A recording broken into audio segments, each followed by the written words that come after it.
Chloé Morin, je suis essayiste, spécialiste de l'analyse de l'opinion publique. J'ai écrit différents livres sur la crise démocratique et plus particulièrement sur la crise qui touche nos élites. Pierre Vermeuren, je suis professeur à l'Université de Paris 1 Panthéon-Sorbonne. Je travaille sur le monde arabe, en particulier sur les sociétés berbères et arabes de l'Afrique du Nord. Et par ailleurs, je m'intéresse à la société française. J'ai été prof en prépa HEC en histoire et géographie économique au Maroc justement pendant 6 ans. Je suis passionné pour ces questions à la fois de sociologie, de société française, de politique publique. Et voilà. Et donc finalement, vous savez, il y a une très forte interaction, une très forte connexion entre la société française et les sociétés maghrébines du fait de l'histoire du XXe siècle. Du coup, je ne me sens pas totalement illégitime pour parler de ma société. Voilà, c'est un autre sujet, mais c'est un sujet qui évidemment est essentiel pour moi et pour nous tous.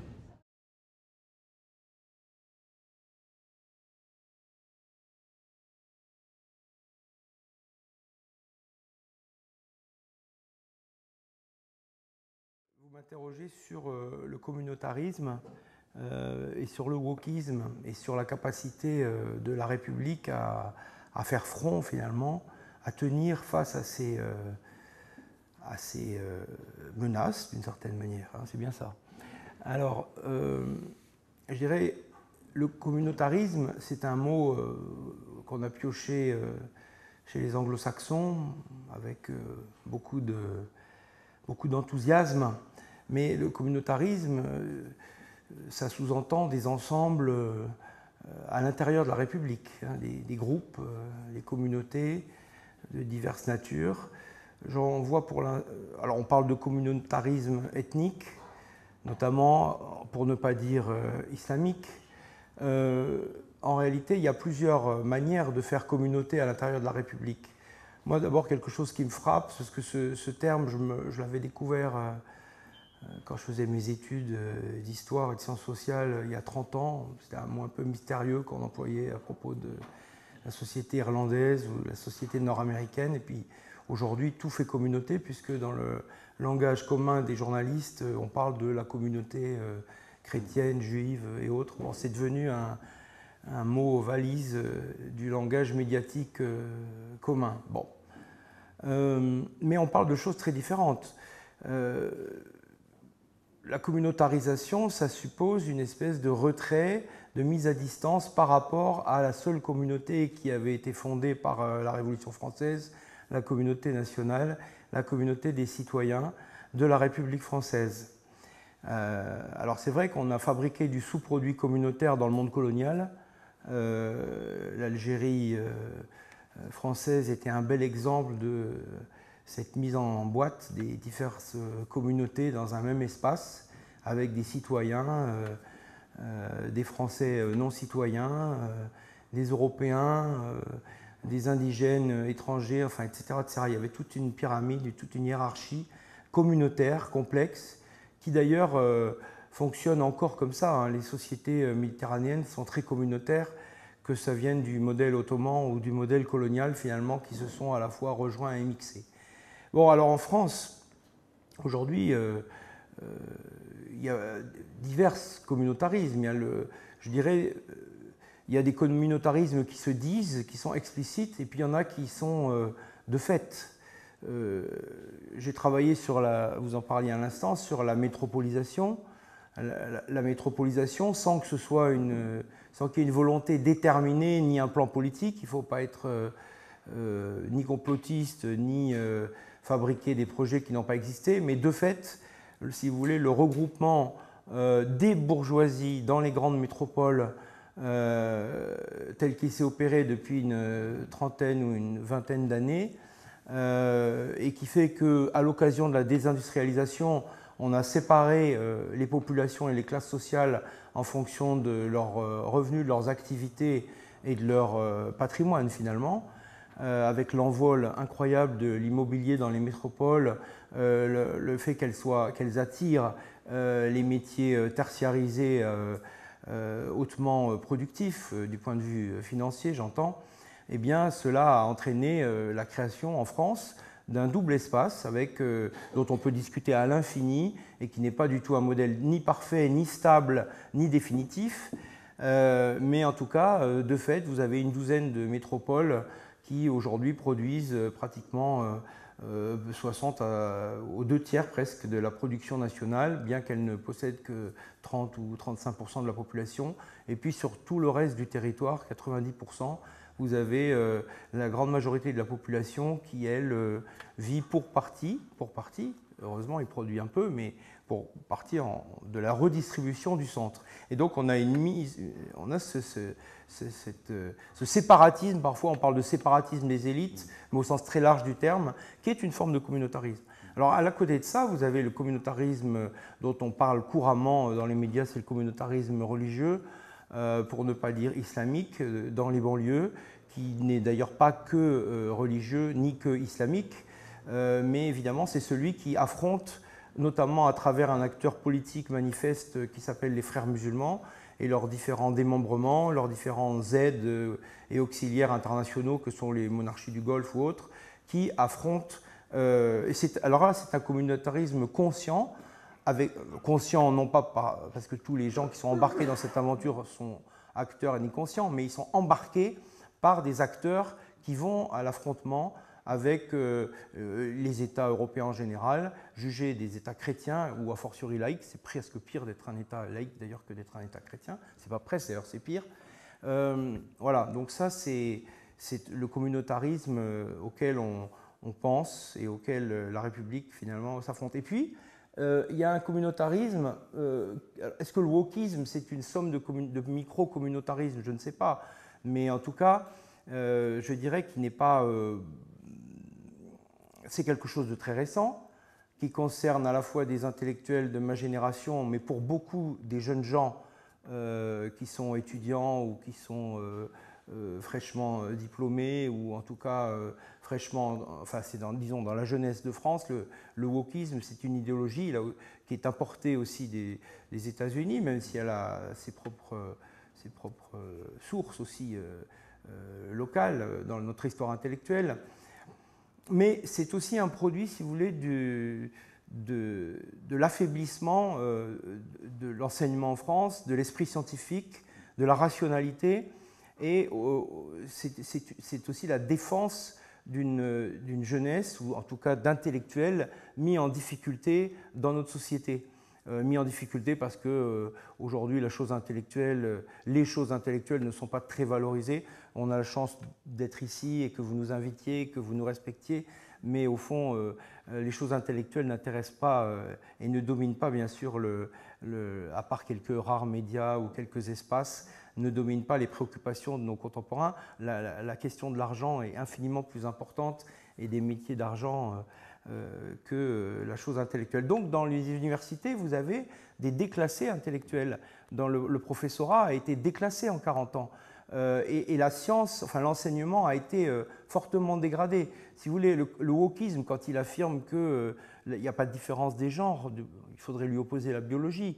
Quand le wokisme réintroduit la hiérarchie des races, il faudrait lui expliquer qu'au XXe siècle, on pensait avoir dépassé cette malédiction. Quand il fait de l'histoire par omission, hein, soit en mentant de manière effrontée sur des réalités historiques, en les trafiquant, soit en omettant des épisodes, et donc il reconstitue une espèce de discours idéal et fantasmatique dans le domaine historique, il faut leur opposer la science et la méthode historique. Donc je pense que tous ces communautarismes que j'ai alignés de manière un peu sauvage n'ont pas à voir beaucoup les uns avec les autres, mais que l'ensemble, cette convergence, non pas des luttes, mais des communautarismes, fait qu'on a effectivement une société fragilisée dans ses fondements, parce qu'elle est attaquée à la fois sur plusieurs fronts.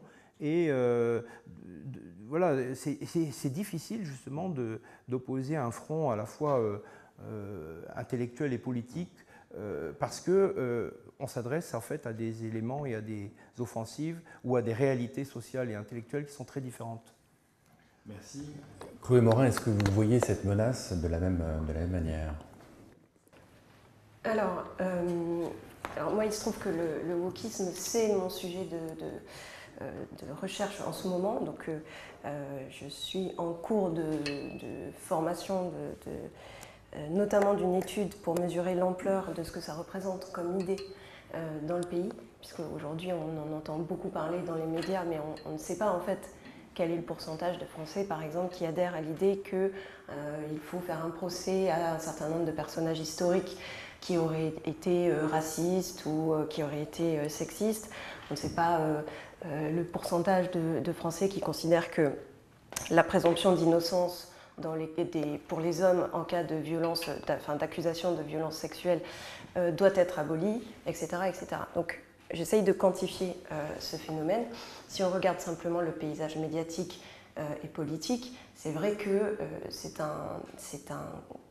une somme de courants d'idées militants qui, en tout cas, est très visible et très actif, et notamment dans une certaine partie des militants de la gauche, et des plus jeunes. C'est vrai que chez les moins de 30 ans, aujourd'hui, ces idées sont extrêmement répandues. Et donc la question que l'on se pose évidemment, c'est est-ce que c'est une nouvelle manière de faire la révolution qui finira par,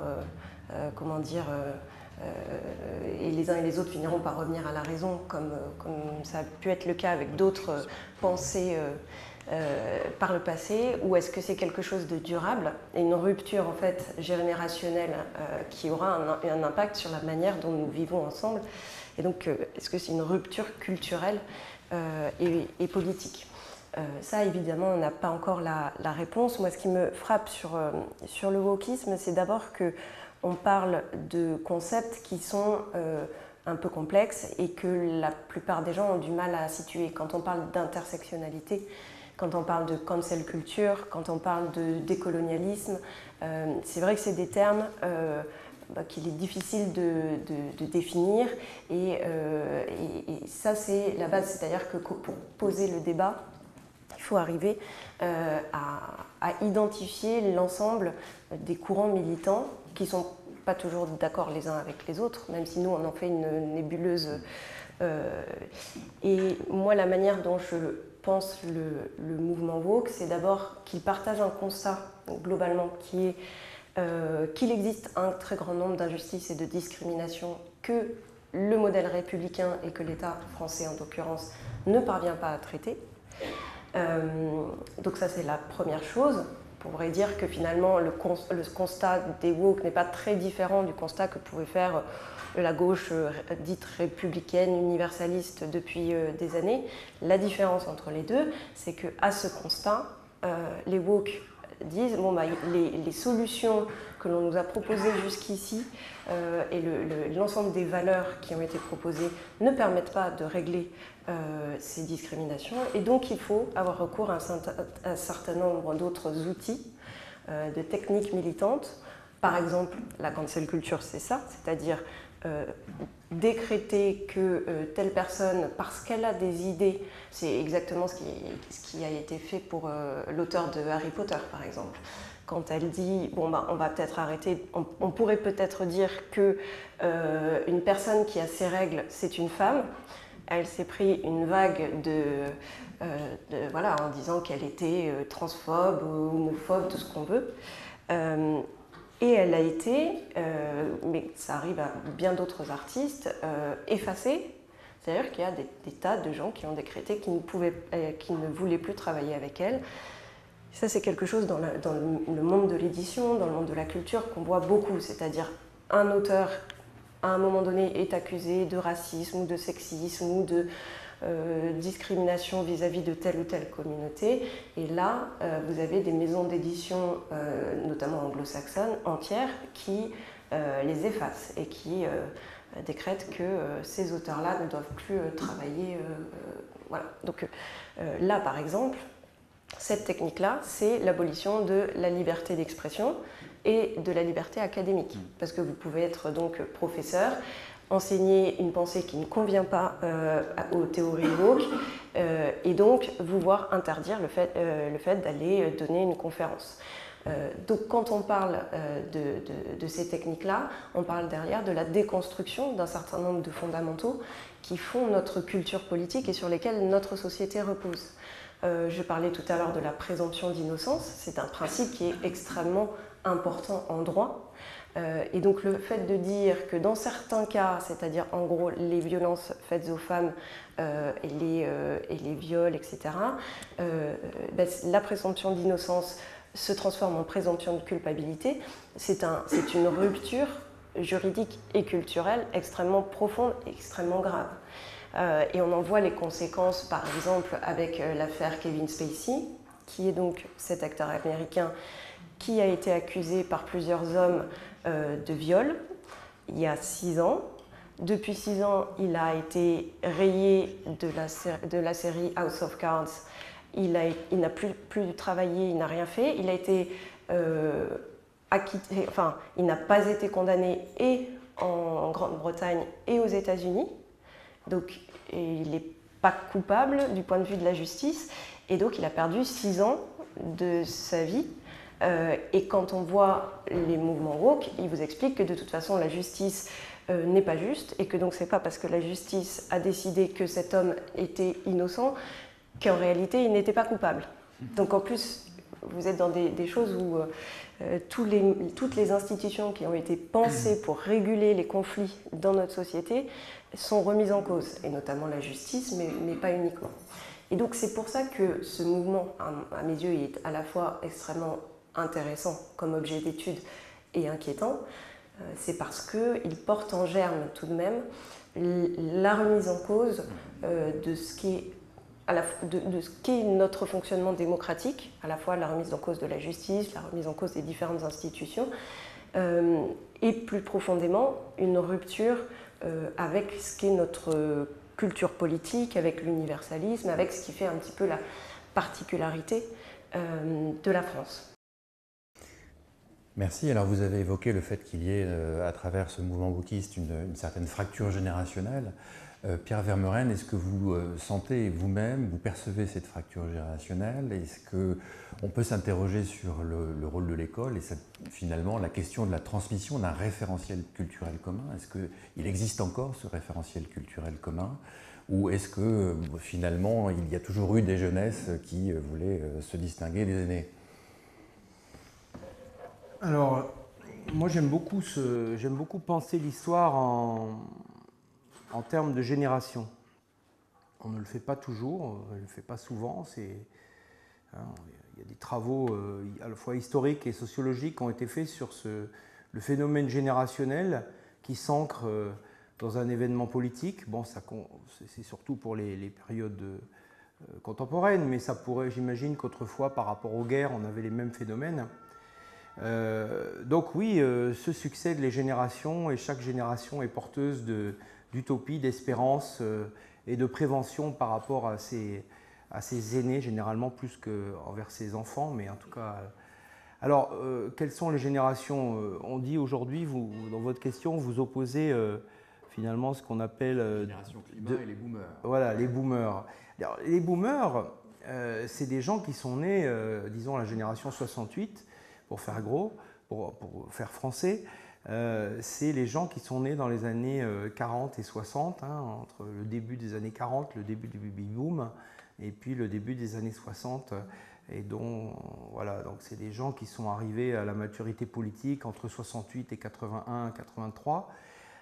Et puis les enfants dont vous parlez, la communauté climat, si on parle des gens de 20 ans, bah, au milieu, il y a eu une autre génération, hein, c'est la mienne, c'est un peu la génération couillon, où on a été toute notre vie dirigé par la génération écrasante des baby-boomers, qui était une génération à la fois très nombreuse, qui avait révolutionné beaucoup de pratiques politiques, culturelles, etc., qui avait particulièrement fait un sort à l'héritage, qui a repensé finalement toute l'histoire de l'Occident, et en particulier de l'Europe et de la France, à l'aune des tragédies du début du XXe siècle, et qui a voulu finalement, c'est une génération révolutionnaire, quand Stora, j'aime bien quand il dit nous sommes la dernière génération d'octobre, sous-entendu 1917, oui, c'est une génération révolutionnaire qui a...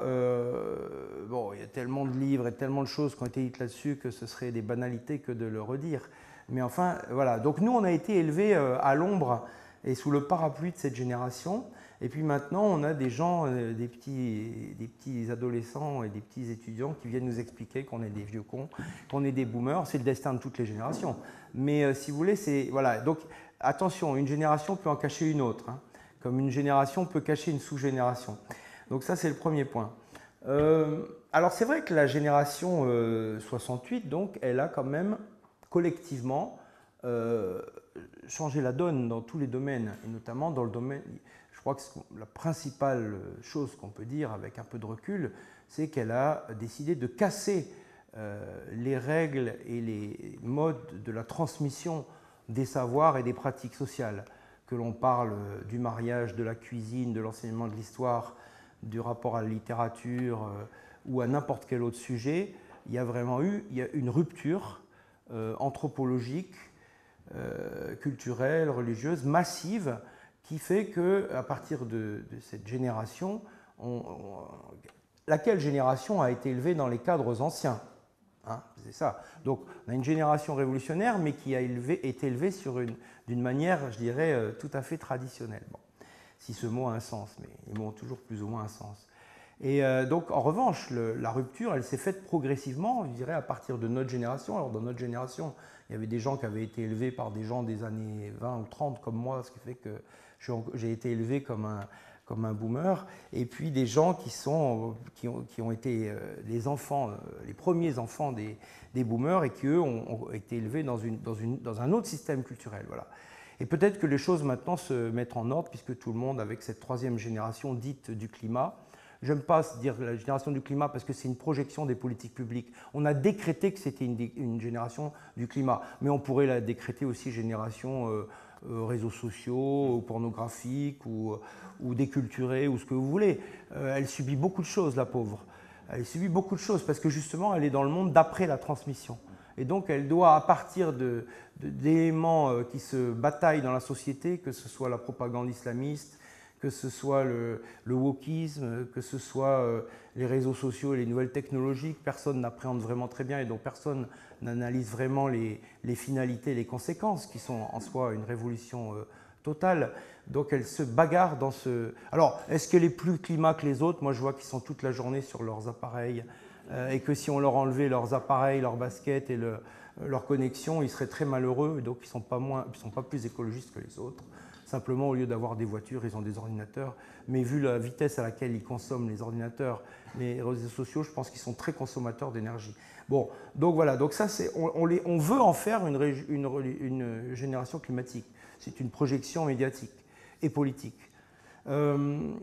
Alors, votre question, pour conclure, oui, il y a une fracture entre les générations, bien sûr.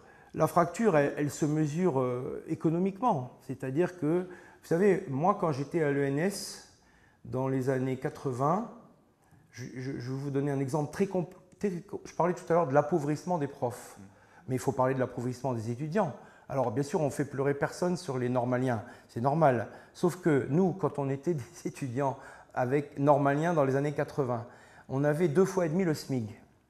Et on avait notre dépense de loyer, j'avais un salaire de 7 763 francs, et mon loyer à l'ENS me coûtait 500 francs. Tout le reste, je pouvais acheter des vêtements, des livres, des disques, des cassettes, voyager, aller au cinéma, au théâtre, à l'opéra, etc. Aujourd'hui, un normalien, il a le SMIC, et son loyer absorbe 60 à 70% de son SMIC pour loger dans la même chambre de bonne à l'ENS.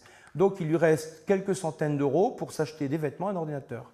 Voyez, donc ça, et les profs, on le sait, dans ces 40 ans, l'ensemble des professeurs, et on pourrait l'étendre certainement aux infirmiers, à bien d'autres professions, ont vu leur pouvoir d'achat divisé par 2. C'est pas que l'État est devenu tout d'un coup, a décidé de créer des pauvres, mais c'est que, voilà, on en parlait tout à l'heure, l'envol de l'immobilier et tout un tas d'autres circonstances font qu'il y a eu un affaissement, un effondrement économique de toutes les professions intellectuelles. On pourra en parler avec les journalistes, ça doit être exactement la même chose. Donc oui, dans la jeune génération intellectuelle, et notamment les wokistes, et je terminerai par là, c'est tout à fait juste ce que vous disiez, je suis tout à fait d'accord. Il y a aussi un phénomène de querelle contre des jeunes contre les anciens, ça c'est très classique, mais aussi il y a une querelle de lutte des places. C'est-à-dire que si vous décrétez que le prof, c'est un monstre et qu'il faut tout de suite le renvoyer dans ses foyers, il y a tout de suite une place à prendre. Et donc, il y a cette querelle pour aller rechercher les emplois, les revenus, les honneurs. Le wokisme, c'est une idéologie révolutionnaire en ce sens, parce que c'est un peu comme l'islamisme en Algérie dans les années 80. Pour prendre la place du FLN, il faut le décréter illégitime, on va aller chercher au couteau. Bon, là, il n'y a pas de couteau, mais le wokisme, c'est aussi ça. Nous, quand on nous explique qu'on fait de la fausse science et que maintenant on va créer une nouvelle science, c'est aussi une manière, et qu'on voit nos collègues wokistes, entre guillemets, il y en a quelques-uns, qui se créent leur propre chapelle, leur propre département et qui excluent bien sûr tous nos étudiants parce qu'ils sont considérés. Là, il y a cet aspect révolutionnaire, wokiste, et malheureusement qui s'appuie sur une part de la déculturation. Mais... Est-ce que je peux réagir juste en 2 mots avant qu'on passe à l'autre question? Il y a plusieurs choses avec lesquelles je suis très d'accord. Le fait que la génération climat soit une projection médiatique, parce qu'on voit dans les études d'opinion, effectivement, qu'au fond, sur le plan idéologique, vous avez dans la même génération des gens qui sont extrêmement militants pour Jean-Luc Mélenchon et d'autres qui sont militants pour Marine Le Pen. Vous avez des gens qui ont d'un côté des idées extrêmement écolo et puis d'autres qui sont à la limite du négationnisme climatique.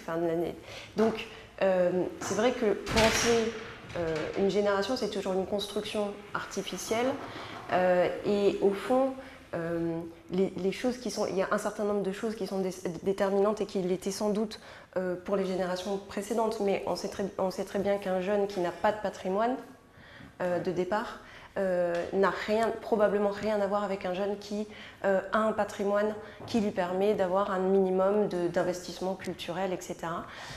Et donc, ça, c'est quand même des choses qui sont déterminantes et extrêmement importantes.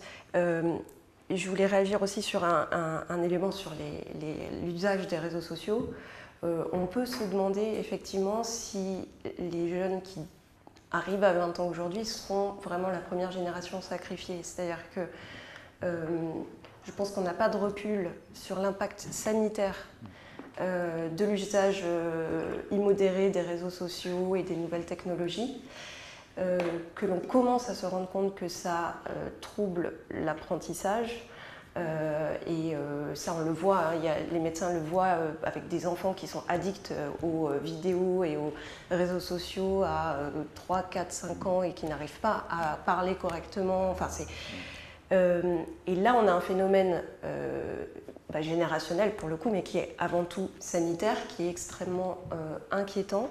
Et dont les protagonistes du débat français n'arrivent pas à le politiser. C'est-à-dire que quand vous parlez de ça à un responsable politique, il vous dit « Ok, il y a un problème, mais alors je fais quoi ?» Parce qu'en fait, les leviers d'action sur un enfant qui passerait 8 heures par jour sur ces réseaux, on sait très bien que ça passe surtout par les parents et que donc l'État se sent très démuni face à ce phénomène-là. Vous qui vous êtes intéressé plus particulièrement au personnel politique, est-ce que vous percevez aussi un clivage entre les générations des dinosaures qui ont 70 ans, 60 ans, et puis les nouvelles générations qui montent? Est-ce que vous avez perçu quelque chose de cet ordre-là? Alors c'est vrai que il y a un phénomène sur lequel je me suis interrogée et je pense qu'il relève quand même essentiellement de l'illusion d'optique. C'est le fait qu'on a l'impression que les politiques du temps de De Gaulle, du temps de Mitterrand, étaient incroyablement plus cultivés, ils avaient plus de recul, plus d'épaisseur, plus de bagages que nos politiques actuelles. C'est peut-être vrai en partie, et là ça reflèterait juste la baisse du niveau de la société, enfin la baisse du niveau intellectuel et du niveau d'éducation, en dépit du fait qu'aujourd'hui il y a beaucoup plus de gens qui ont le bac. On sait très bien que derrière la question du niveau est quand même reste posée, mais il y a un effet d'optique. Pourquoi? Parce qu'en réalité on ne se souvient de l'histoire que des grands hommes. Et aujourd'hui, en fait, à la télé, vous voyez toute la journée des gens dont on ne se souviendra pas dans 30, 40, 50 ans. On ne sait pas encore desquels on se souviendra. Et donc on compare les meilleurs des différentes générations avec ce qu'on a aujourd'hui toute la journée sous les yeux, qui est le meilleur et le moins bon. Donc ça, c'est un élément qui invite plutôt à être optimiste. Ensuite, générationnellement, il y a quand même des différences. Par exemple, jusqu'à les générations qui ont 50, 60 ans en politique aujourd'hui, ils avaient les codes des serviteurs de l'État. Et ça, on le voit très bien quand on va à Sciences Po. Avant, quand les gens faisaient Sciences Po, ils voulaient essentiellement faire l'ENA derrière. Aujourd'hui, la majorité des élèves qui entrent à Sciences Po ne veulent pas faire l'ENA, ils vont dans le privé derrière. Ça se voit aussi quand on regarde l'Assemblée aujourd'hui, où c'est des profils qui viennent souvent du privé et qui viennent de plus en plus souvent du privé et qui retournent ensuite dans le privé. Tous les ministres en ce moment, ces semaines-ci, sont en train de faire des séminaires de rentrée avec leur cabinet. Donc ils affichent sur les réseaux sociaux des photos qui en stage avec le GIGN, en stage je ne sais pas où, etc. Et ils font du team building comme on fait dans n'importe quelle entreprise. Donc les codes effectivement ont changé et les modes de militantisme évidemment ont changé, mais ça c'est un peu normal, c'est-à-dire que oui, aujourd'hui on utilise Twitter, on met en réseau, on fait beaucoup de choses, on fait des vidéos, etc. Alors que forcément, et l'affiche en 4x3 a moins de poids évidemment qu'elle pouvait en avoir du temps de mes grands-parents. Mais ça, c'est, à mon avis, c'est plus secondaire. Et enfin, il y a quand même un rapport à l'engagement qui est différent. Parce que finalement, l'idée d'être militant dans un parti politique et de s'effacer, en fait, d'être un individu qui, en quelque sorte, s'efface pour l'intérêt d'un groupe plus grand, ça, c'est une idée qui est de moins en moins répandue. Et d'ailleurs, on le voit dans les nombres d'adhérents des différents partis politiques où il n'y a plus un seul parti de masse en France. Juste un mot sur ce point. Juste un mot sur ce fossé générationnel chez nos politiques et chez nos dirigeants. Les générations d'autrefois, à travers le monde colonial paradoxalement et les guerres mondiales, si on prend la première moitié du XXe siècle, avaient de fait une expérience internationale. D'autant plus que Paris était une des capitales du monde. Tout le monde venait à Paris, tous les artistes du monde. Le monde colonial était aussi une manière de connaître l'Afrique, l'Asie, l'islam, etc. Bon, les Américains sont venus par 2 fois en France, les Anglo-Saxons, l'Allemagne était la préoccupation quotidienne de toutes les élites de l'entre-deux-guerres. Donc, autrement dit, les Russes aussi, les Soviétiques. Bon, autrement dit, on était à la fois, on héritait en France d'un appareil diplomatique extrêmement prestigieux et beaucoup d'élites internationales parlaient le français.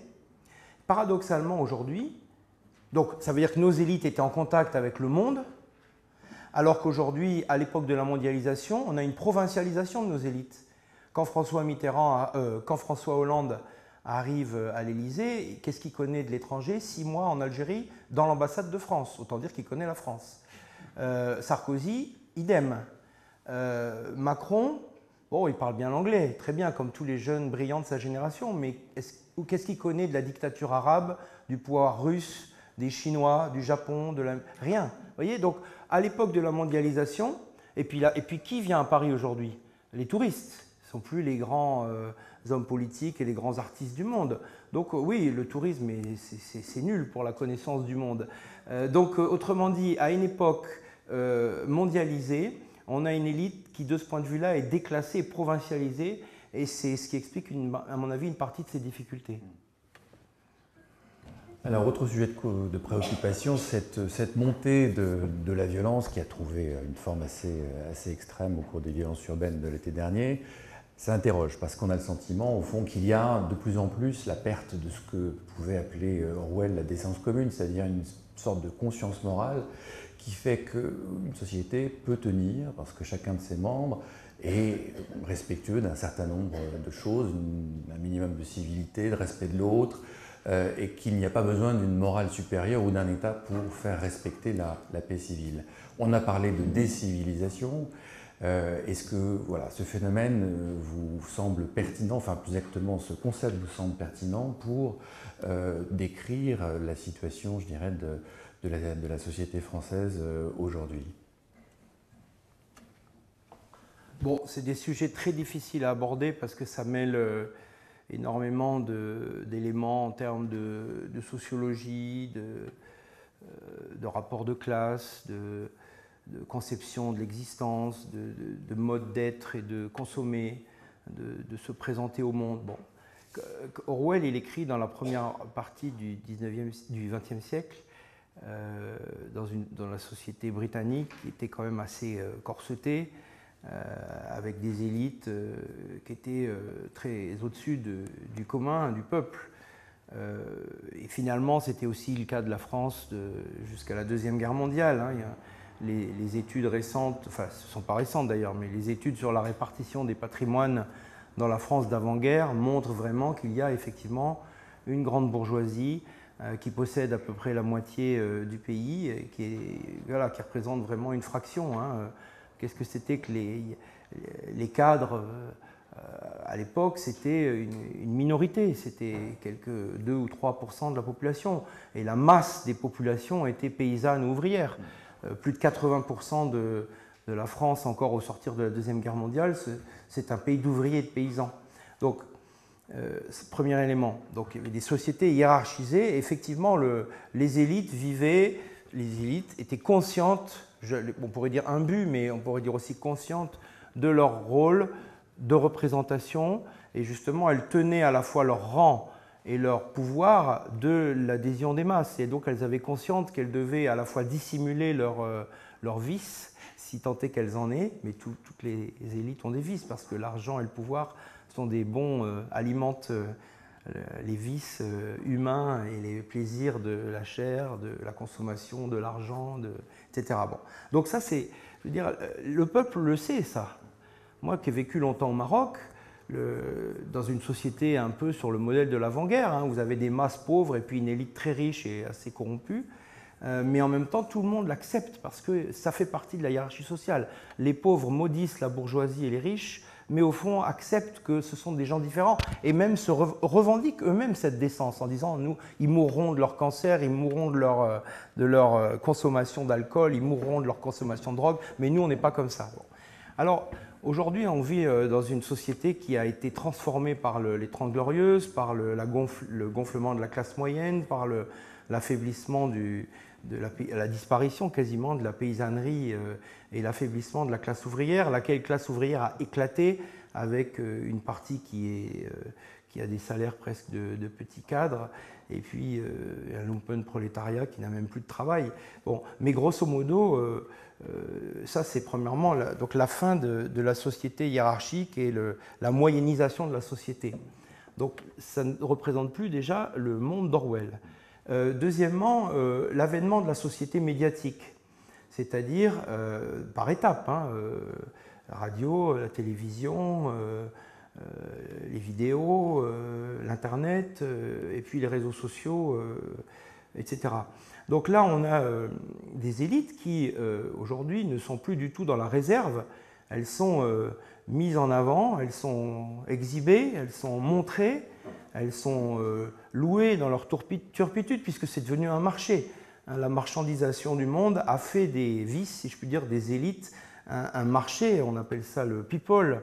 Il y a une exhibition en plus avec d'une part la pornographie, les réseaux sociaux et l'Internet. On a tout mis sur la table. On n'a plus aucun secret sur... alors à part quelques secrets vraiment pour nos élites politiques ou pour certains hommes d'affaires très puissants qui sont conscients justement de la distance qu'ils doivent conserver avec la société pour pouvoir faire des affaires de manière tout à fait sereine et ne pas être mis en cause. Mais on voit bien, il y a toute une classe médiatico-politique dans le domaine du showbiz ou autre qui s'exhibe et finalement qui a fait école. Ce qui était réservé à une minorité du point de vue sexuel, du point de vue des consommations, des addictions, on dirait aujourd'hui, des addictions en général, quelles qu'elles soient à la limite, c'est quelque chose qui s'est démocratisé. La démocratisation, donc voilà, c'est pour ça que le constat de... Alors si c'est ça la décivilisation, si c'est que le partage d'un certain nombre le mot vice, certainement peut-être pas le bon mot, mais enfin, vous voyez ce que je sous-entends. C'est l'inverse de la décence commune. Ça ne veut pas dire que les classes... Alors, il était de bon ton au XIXe siècle de dire que les classes populaires étaient vicieuses, alcooliques, corrompues, dégénérées, etc. Bon, très bien. Donc, chaque époque a ses propres préjugés et ses propres tabous. Bon. Mais si vous voulez, aujourd'hui, il y a une forme de confusion parce qu'on a des élites qui ne s'assument pas, qui n'assument pas leur rôle d'élite, qui considèrent que, au fond, qu'est-ce qui règle la société? Le marché, le droit. Et dans ce cadre-là, puisque le marché est juste et que le droit, l'état de droit nous régit tous, au fond, à partir de là, chacun fait ce qu'il veut. Sauf que on a quand même une société qui reste très inégalitaire et on a des conséquences des comportements sociaux qui n'ont pas du tout le même impact. Oui, bien sûr, le monde hollywoodien sert en Occident, en tout cas en Europe, en France, sert de référence pour tous. Mais quand on regarde concrètement comment fonctionne la bourgeoisie américaine, hein, le mariage n'est plus une valeur telle qu'il était dans les années 40 ou 50 ou 60. Et aujourd'hui, la bourgeoisie marocaine, je disais marocaine, mais c'est pareil, la bourgeoisie américaine, elle est mariée. Hein, 80% des bourgeois américains sont mariés et les femmes sont protégées par le mariage et les enfants sont protégés pour la transmission des biens.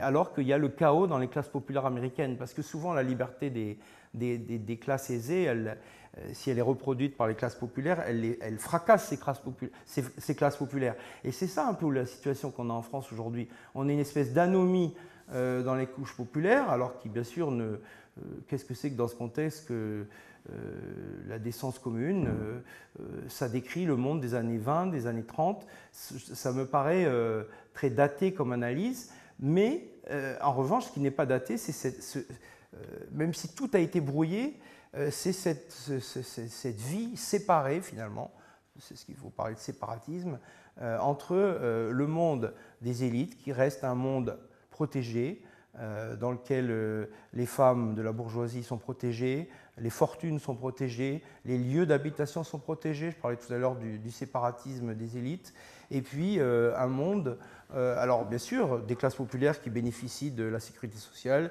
qui bénéficient des pensions et des aides sociales à tour de bras, qui ont aussi des avantages matériels bien compris, mais qui vivent dans une insécurité morale, sociale, culturelle beaucoup plus grande. Vous voyez ? Donc, c'est très difficile d'évoquer ces questions en quelques minutes, parce que ça mérite beaucoup, mais voilà, quelques éléments de réflexion. Est-ce que vous auriez, Chloé Morin, le même diagnostic sur ce phénomène de décivilisation qui serait quand même en partie lié à un clivage bourgeoisie-classe populaire qui s'accentue? Alors, peut-être un mot sur l'utilisation du mot décivilisation. C'était un terme qui surgit dans le débat donc, parce qu'il a été utilisé par le président de la République et qui suscite immédiatement la polémique, les uns considérant qu'il est excessif, d'autres considérant que on est encore en deçà du problème. Il faut bien voir qu'au départ, c'est quand même une technique de communication, c'est-à-dire que on jette un mot, le fait de jeter un mot, un concept dans le débat qui clive et qui permette à tout le débat de tourner autour de soi, c'est une technique très, très utilisée, que cherchait à mon avis Emmanuel Macron quand il l'utilise, c'est à faire comprendre aux gens qu'il a pris la mesure de la gravité de la situation, de violence et d'incivilité et de déliquescence sociale et civique du pays. Je pense que c'est ça l'objectif qu'il poursuit lorsqu'il dit ce mot, parce que ce qu'on voit quand même dans les études d'opinion, c'est qu'une grande partie des Français considèrent qu'il est en partie déconnecté de la réalité, de ce qu'ils vivent, etc. Donc, après, sur le concept de décivilisation, c'est vrai qu'on pourrait en parler des heures. Quelques éléments en réaction à ce qui vient d'être dit sur les élites. C'est vrai que une manière d'observer les différences des sociétés entre le début du dernier siècle et puis maintenant, c'est de regarder qui sont les héros. Et effectivement, quand au début du XXe siècle, quand vous étiez instituteur, vous faisiez partie des gens comment dire, qui avaient réussi. Moi, mon arrière-grand-père était un de mes arrière-grands-pères était instituteur. On considérait qu'il avait réussi. Et dans le village, c'était une des figures avec le médecin, etc., qui était... voilà. Aujourd'hui, évidemment, ça n'est plus le cas. Et quand on regarde qui sont les exemples dans nos sociétés, bah, c'est vrai que c'est des exemples qui sont indexés sur des valeurs qui sont bien souvent celles de l'argent, etc. Et plus celles du savoir, de la connaissance. Voilà. Et même donc, sur la pipolisation, moi, ce qui me frappe, c'est qu'elle touche effectivement les politiques qui ont sauté à pieds joints dedans, en pensant qu'en fait, le fait de dévoiler toujours plus leur vie privée allait les aider à regagner la confiance qu'ils avaient perdue, la confiance des gens qu'ils avaient perdue, parce que les gens allaient finir par comprendre qu'ils étaient comme eux. Alors, il y a deux modèles. Soit qu'ils étaient comme eux, ça c'est le modèle... quand vous voyez les photos des vacances de la Première ministre dans Paris Match, bien que l'exemple n'est pas exactement bon parce que les photos ont été volées, mais voilà, on la voit faire du canoë, du camping, etc. Et il y a un autre modèle qui est on vous vend du rêve. Donc ça, c'est le côté bling-bling de Nicolas Sarkozy. Et donc, je vous montre que je suis comme une star de football ou comme une star de cinéma, etc. L'effet que ces techniques de dévoilement et de mise à nu totale a eu est évidemment inverse. C'est-à-dire qu'on se rend compte que les gens ont encore moins respecté les politiques au fur et à mesure qu'ils se dévoilaient de plus en plus. Moi, la manière dont j'analyse les choses est très simple. C'est que je pense que les gens se fichent royalement de l'orientation sexuelle, de où ils partent en vacances, de tout ça, tant qu'ils font leur job. Et le problème, c'est que...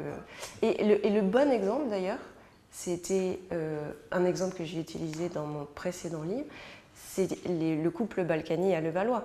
C'est-à-dire qu'ils avaient une vie privée qui correspondait à tout ce que la moyenne des Français détestent, mais les Levalloisiens les ont élus et réélus, etc. Et quand on les interroge encore aujourd'hui, ils considèrent qu'ils ont bien fait le boulot, et c'était ça qui leur a été demandé.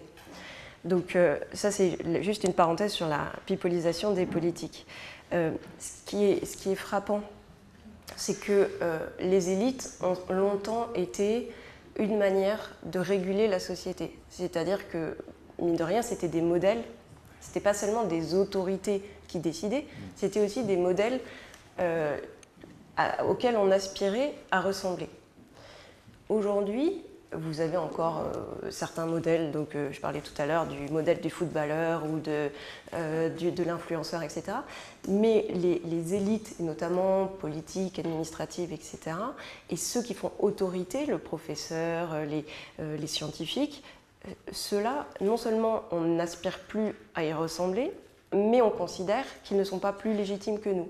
Et donc il n'y a pas un prof qui n'ait pas vécu 150 fois l'expérience de se voir critiqué par un citoyen lambda sur son domaine d'expertise au motif que chacun est légitime à parler de sa spécialité, même s'il n'a aucune connaissance. Et ça, pour le coup... les médecins aussi. Et les médecins aussi. Les médecins vivent ça. Mes deux parents sont médecins. Et ils sont en concurrence avec Doctissimo et Google en permanence. Et forcément, ça déstructure, ça contribue à déstructurer une société. Parce que lorsque vous n'avez plus de figure d'autorité, aucune figure d'autorité, aucune personne qui est capable, y compris de canaliser, de dire bah non, ça c'est pas bien, ça il ne faut pas le faire, ou de redire le vrai par rapport aux croyances et aux fantasmes, et ben, la société se déstructure complètement. Et ça, c'est un phénomène qui est inquiétant parce que je ne sais pas comment on revient en arrière. C'est-à-dire que tous les sondages montrent une perte de confiance vis-à-vis de différentes figures d'autorité, et notamment des politiques et des médias, mais personne n'arrive à mesurer, à faire l'expérience et à mesurer un regain de confiance durable. On ne sait pas comment restaurer la confiance.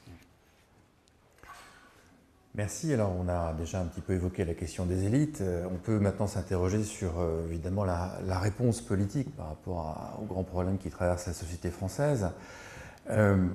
Est-ce qu'au fond, on doit déplorer un manque de courage politique de la part de nos dirigeants? Est-ce que l'on doit déplorer peut-être des contre-pouvoirs qui sont devenus trop importants pour permettre au pouvoir en place d'agir de manière assez efficace? Quelles sont au fond les explications que l'on peut donner au manque de résultats flagrants que l'on peut constater par rapport au règlement des problèmes qui nous préoccupent? Alors, je vais même, parce que j'avais lu les questions à l'avance, je vais reprendre la question parce qu'elle était encore mieux posée que ça, c'est plus précis. Il parle, est-ce que l'impuissance viendrait des contre-pouvoirs devenus excessifs? Conseil constitutionnel, Conseil d'État, Cour européenne des droits de l'homme, bref, contraintes budgétaires. Bref, est-ce que l'état de droit, notamment, serait au fond excessif et empêcherait les politiques de faire leur métier? Bon. Alors, bien évidemment, dans certains domaines, oui. Quand on parle des politiques migratoires, on voit qu'effectivement, il y a tout un tas de verrous juridiques, nationaux et internationaux qui incontestablement rendent les choses complexes. C'est d'ailleurs le débat en cours. Tout le monde considère que s'il n'y a pas une réforme de la Constitution qui dise que cette fois-ci, la souveraineté populaire va permettre d'instaurer des lois et d'appliquer les lois, parce qu'au fond, on n'arrive même pas à appliquer la loi. Si la loi était appliquée en France dans ce domaine, comme dans beaucoup d'autres, ça irait beaucoup mieux. On en reparlera tout à l'heure. C'est quoi la loi? C'est tout simplement expulser les personnes illégales, par exemple. Voilà. Personne qui n'est pas là, normalement, elle est expulsée. Bon, elle n'est pas expulsée. Alors, elle n'est pas expulsée, pas parce que la loi ne fonctionne pas, mais parce que peut-être personne ne le veut, ça c'est autre chose, mais aussi parce qu'il y a ces verrous juridiques. Mais il y a des domaines où il n'y a aucun verrou. Le domaine de l'éducation nationale, ce n'est pas le Conseil d'État, et c'est encore moins la Cour européenne des droits de l'homme ou je ne sais qui empêche d'enseigner un minimum de savoir. C'est un défaut de volonté, une absence totale de préoccupation ou peut-être même une volonté délibérée de ne pas sortir de l'espèce de dynamique dans laquelle on s'est installé à partir des années 70 dans ce domaine, avec toujours la problématique donc de la non-transmission et de la déconstruction qui ont abouti au fait qu'aujourd'hui, les petits Français sont devenus, alors que la France c'est le pays des grands mathématiciens et le pays de Pascal et le pays qui a porté les mathématiques à un niveau exceptionnel, avec la médaille Fields dont on est parmi les meilleurs représentants dans le monde depuis longtemps. Et aujourd'hui, les petits Français sont parmi les derniers de la classe mondiale dans les pays industrialisés de l'OCDE, entre autres. Mais on est écrabouillé par les Asiatiques, par exemple, dans le domaine du calcul mental, de la géométrie. Voilà. Donc, et ça, si vous voulez, c'est pas... c'est nous. Voilà. Hein, et personne d'autre. Alors maintenant... Il se trouve que j'ai été associé par Blanquer, enfin par les gens qui travaillent avec lui, ils m'ont demandé de faire partie de la commission de réforme des programmes d'histoire. Alors à mon petit niveau et dans ma spécialité, effectivement j'ai vu qu'il y a beaucoup de blocages. Parce qu'on nous a réunis donc, dans une soupente du ministère surchauffée, sans café, sans repas. Il fallait prendre nous-mêmes nos billets, nous faire rembourser 8 mois après. Bon. Enfin, on a travaillé dans des conditions lamentables pendant 1 an et demi. C'était l'administration française dans toute sa splendeur pour la réforme des programmes du lycée. On a eu des dizaines de réunions et toujours sur le même mode. Hein, on devait acheter nous-mêmes notre repas et éventuellement se faire rembourser si on n'avait pas pris de boisson et que ça coûte moins de 12,50 €. Voilà. Donc ça, c'est les préliminaires matériels. Ensuite, on nous a dit, vous avez carte blanche. Vous avez carte blanche, vous refaites tous les programmes tels que vous l'entendez. Ah, on s'est dit, quelle joie. Alors on a refait les programmes et puis là on nous a dit non mais vous n'y êtes pas du tout là en fait parce que en fait il y a des impératifs. Et alors la somme des impératifs si vous voulez, vous avez d'un côté les lobbies disciplinaires, les historiens, chaque période, les géographes, chaque ère géographique, bon. Vous avez les lobbies de la mémoire de telle guerre, des militaires, des anciens combattants, des génocides, des groupes divers, etc., politiques divers.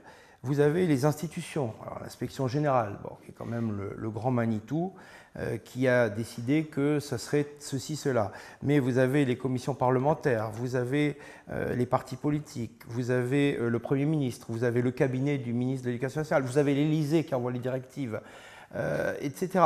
Ce qui fait qu'à la fin, on a proposé des programmes qui n'ont évidemment pas été suivis. On avait dit qu'il faut alléger les programmes, mais comme tout le monde a des exigences, vous arrivez à une espèce de gloubi-boulga extraordinaire. Et moi, je considère qu'on était 7 historiens et que chacun, on a dû faire 1% du programme, ce qui est déjà pas mal. Hein. C'est déjà pas mal. En vertu de quelle légitimité, je ne la connais même pas, puisqu'on avait été choisi pour des critères divers qui m'échappent. Voilà, donc, et à la fin, qui a écrit ce programme? Je ne sais pas, je ne sais pas. Et pourquoi il est surchargé et donc inenseignable? Je ne sais pas. Et pourquoi on n'y enseigne que les malheurs du monde? Je ne sais pas.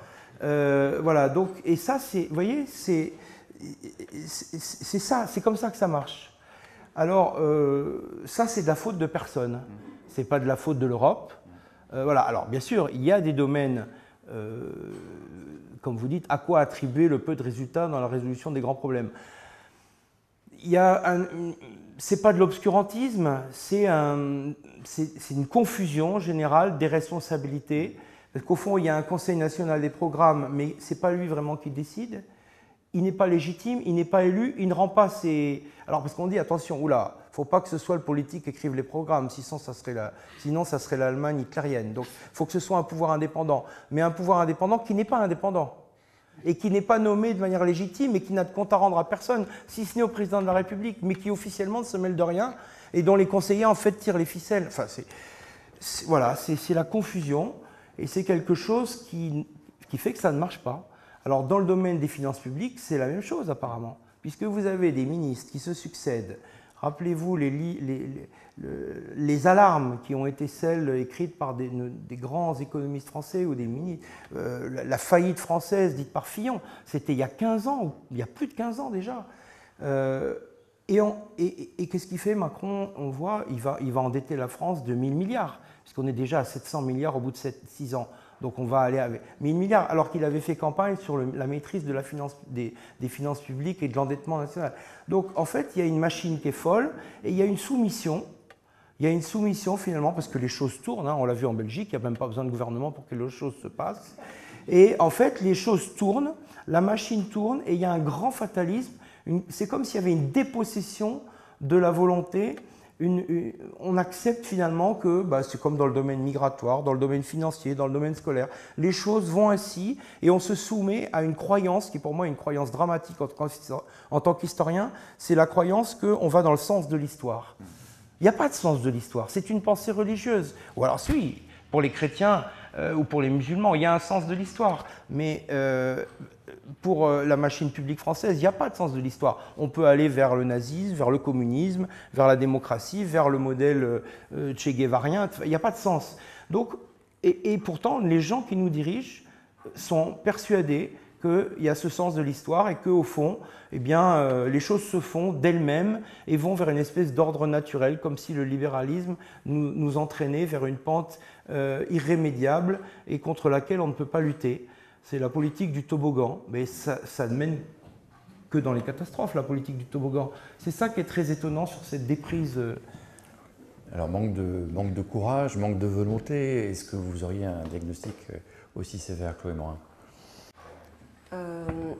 Alors, je partage, oui, l'essentiel de ce qui a été dit, c'est-à-dire que dans certains cas, les politiques n'ont aucune excuse, les politiques successifs n'ont aucune excuse pour expliquer pourquoi est-ce que tel ou tel problème n'a pas été résolu. Ça, c'est évident. Maintenant, il y a aussi une capacité française on va dire, une grande qualité qui est celle de systématiquement créer des usines à gaz pour tout. Et c'est vrai que l'administration, enfin l'État dans son ensemble, mais même c'est la même chose dans les collectivités, c'est la même chose à partir d'un problème simple, on arrive à faire un truc super compliqué. Et finalement, on aggrave le problème. Et au fond, on a, enfin, si on veut penser les choses de manière un peu simple et schématique, on vit deux crises politiques parallèles. Il y en a une qui est la crise de la décision, c'est-à-dire le consentement aux institutions, la manière dont finalement on prend des décisions ensemble pour régler les problèmes qui concernent notre pays. Ça, c'est une première chose. Donc on s'interroge sur le référendum, sur la proportionnelle, on s'interroge sur la légitimité des conventions citoyennes, etc., etc. Et il y a une deuxième crise qui est la crise de l'action publique. Et effectivement, le sentiment des citoyens est légitime, c'est que rien ne marche. C'est que vous avez des trucs extraordinairement compliqués pour la moindre démarche. C'est que, par exemple, dans mon livre, j'expliquais comment j'avais mis 6 mois pour avoir la carte d'identité de mon fils, une fois qu'il est né. J'étais juste étonnée qu'on n'ait pas une carte d'identité d'office quand on est. Enfin, je veux dire, ça me semblait logique, mais non, on est sans papier. Donc il faut faire une démarche, le temps d'avoir un rendez-vous. Une fois que vous avez le rendez-vous, il faut faire la bonne photo, etc., etc. Et puis ensuite, vous finissez un jour, au bout de 6 ou 7 mois, à avoir vos papiers. Et donc j'avais donné cet exemple dans mon livre. Et il y a 6 mois, au début de l'année, Elisabeth Borne a décidé de lancer une grande offensive contre les délais pour obtenir ces papiers. Et donc, à l'été, ils étaient censés être réduits de moitié. Pour l'instant, on n'a pas entendu de compte-rendu. Mais pour dire que les choses les plus simples sont compliquées. Parce que quand vous posez une question à n'importe quel politique sur mais pourquoi est-ce qu'on met autant de temps à faire des papiers, franchement, c'est pas non plus un exercice incroyable. Eh bien, il vous explique qu'il y a tout un tas de trucs compliqués, de mise à disposition de choses, et ça dépend de la commune, etc. Et en fait, vous vous dites, mais c'est pas possible qu'on ait autant de problèmes à régler. Et là, je parle juste d'un truc extrêmement simple, parce que je pense qu'à peu près tous les pays du monde savent faire des papiers. Enfin, c'est pas...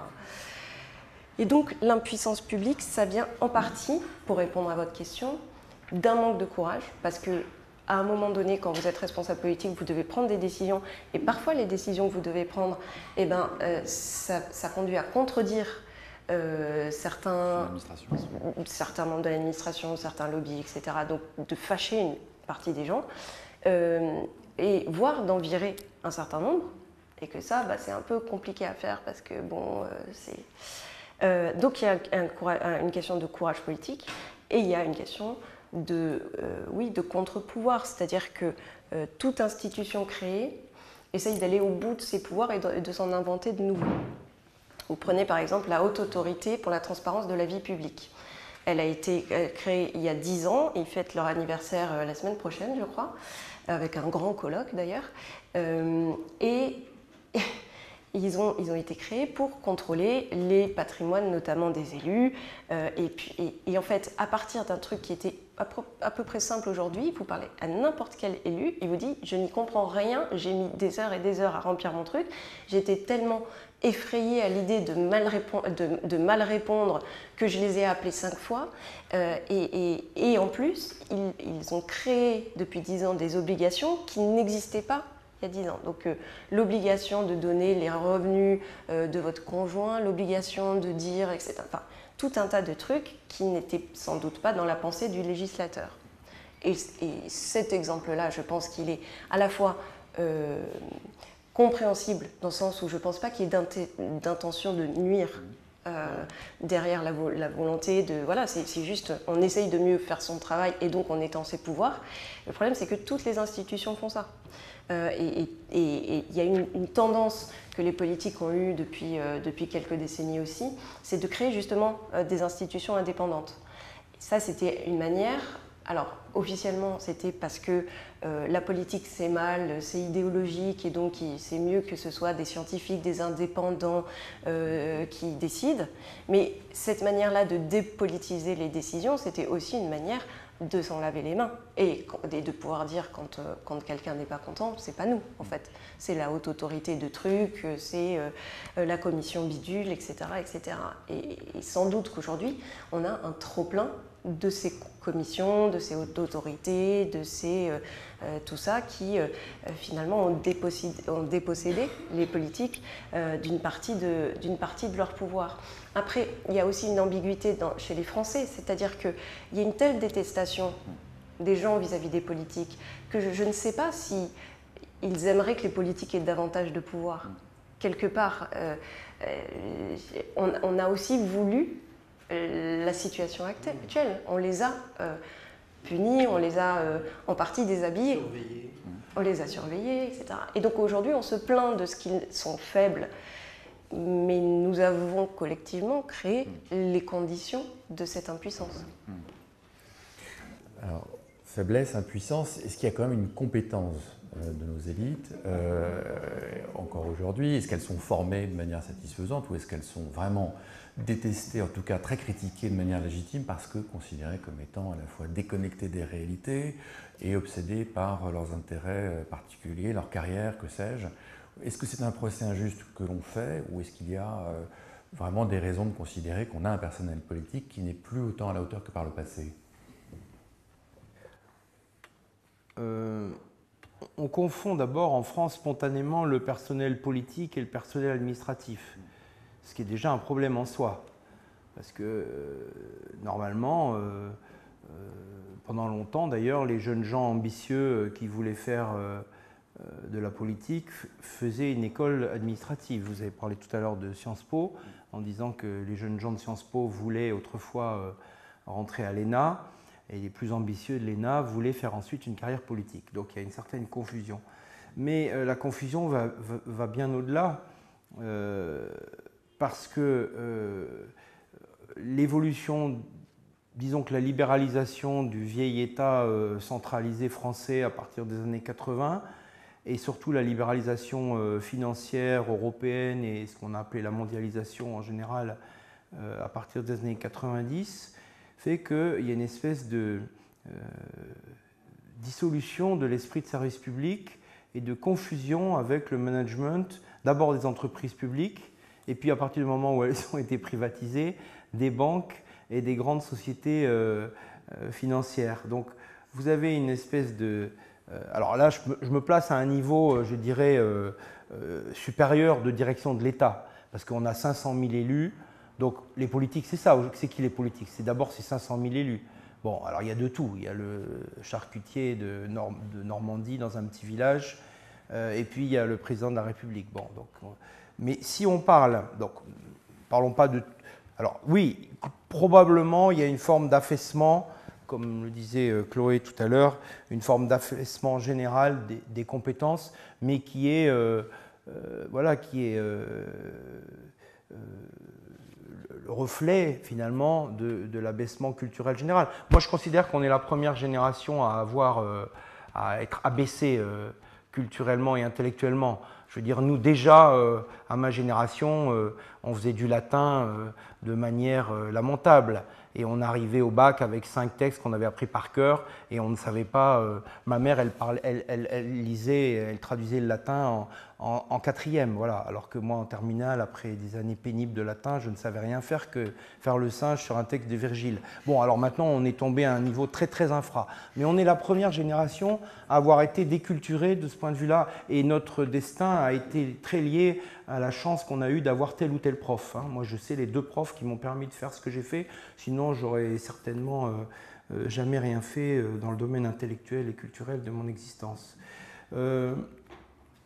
Donc, c'est un long processus effectivement, il y a eu un élargissement, il n'y a jamais eu autant de bacheliers, et en même temps, il y a eu un écrasement vers le bas des compétences. J'en parlais pour les maths, mais pour les langues anciennes, c'est une mise à mort. Pour toutes les langues autres que l'anglais, c'est aussi une mise à mort. Pour la littérature, etc. etc. Bon. Donc oui, la classe politique reflète cette baisse. Mais si on parle de la haute fonction publique, je crois qu'un des grands problèmes, c'est justement la fluidité, c'est un beau mot, la fluidité des carrières et le fait de pouvoir passer du public au privé, et puis de revenir dans le public, et puis de se faire élire, et puis etc. Bon, on appelle ça le pantouflage. On a créé des commissions ad hoc à n'en plus finir pour moraliser la vie politique et vérifier que les gens ont des carrières qui sont parfaitement compatibles avec la morale et leur suspicion d'enrichissement personnel. Toujours est-il qu'on le voit bien, on peut passer de la banque Rothschild à la présidence de la République et ça ne fait tiquer personne. Alors quand on parle d'un... C'est pas nouveau, hein, c'était le cas déjà de Pompidou, bien sûr. Sauf qu'entre-temps, vous avez...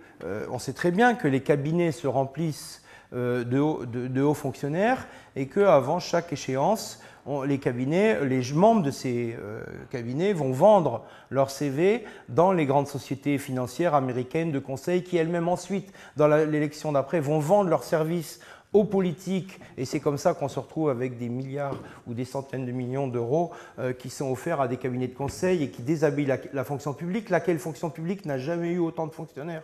Parce qu'on nous dit, bon, on va réduire la fonction publique. On va informatiser, donc grâce à l'informatisation, on va réduire les coûts.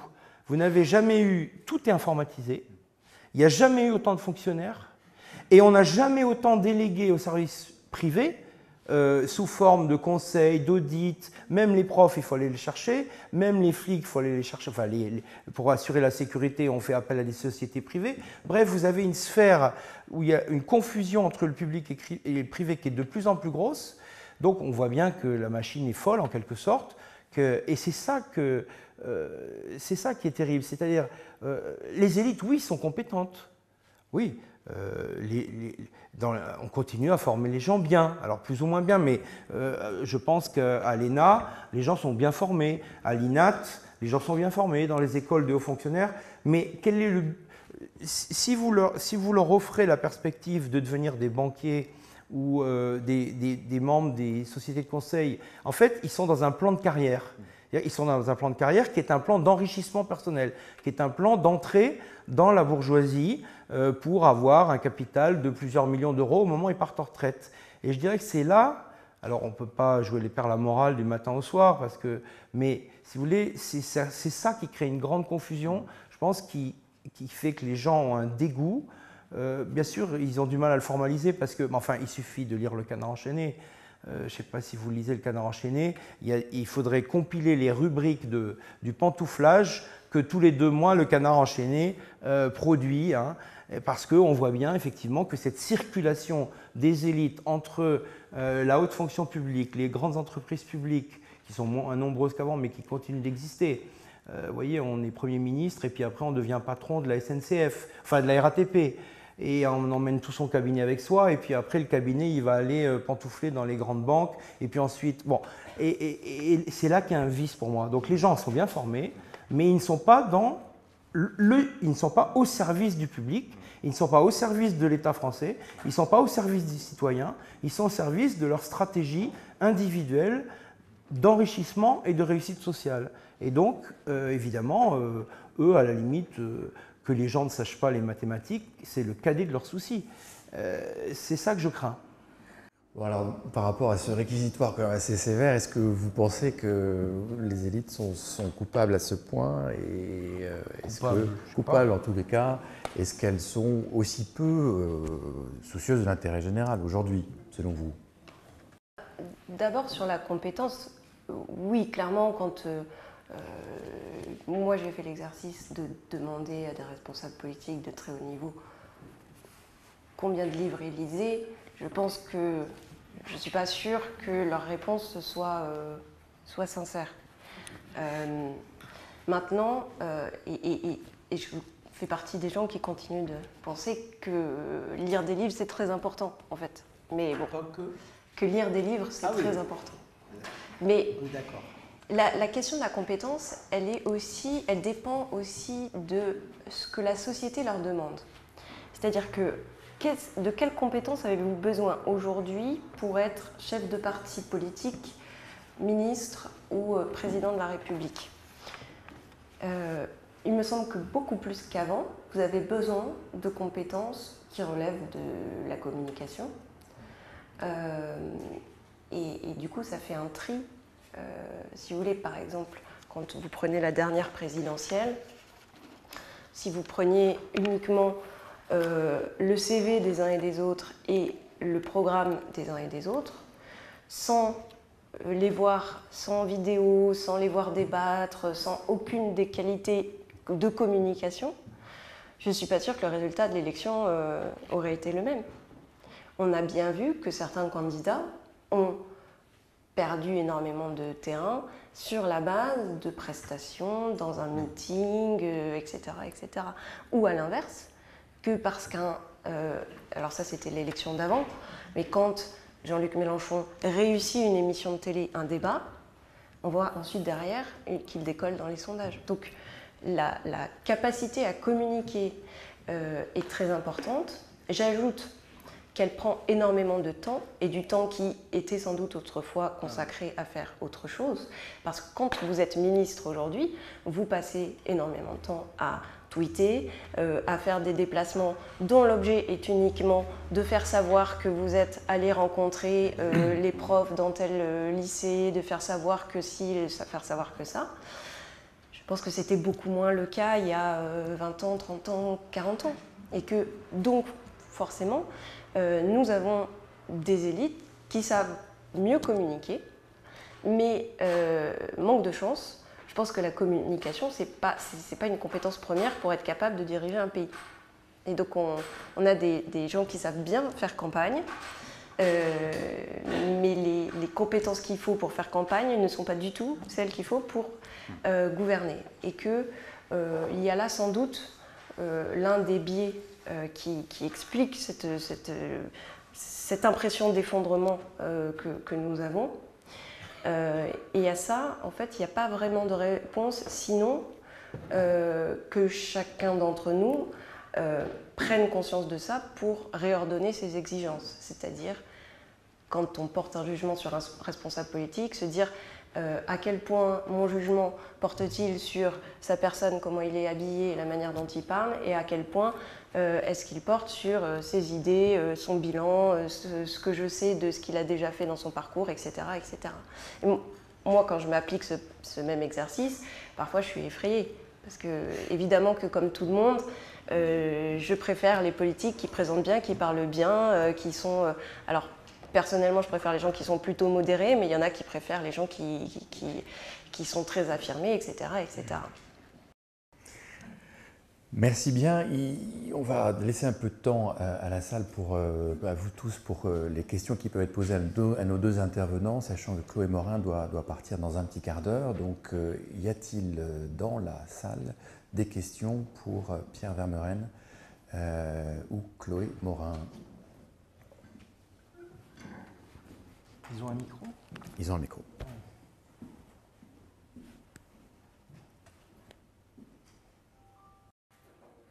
Pour casser la glace, j'en profite pour dire qu'il faut souligner les efforts de la ministre des Affaires étrangères, qui ne fait strictement aucun effort de communication, dont on ne sait pas qui elle est ni où elle est, et donc qui doit travailler beaucoup.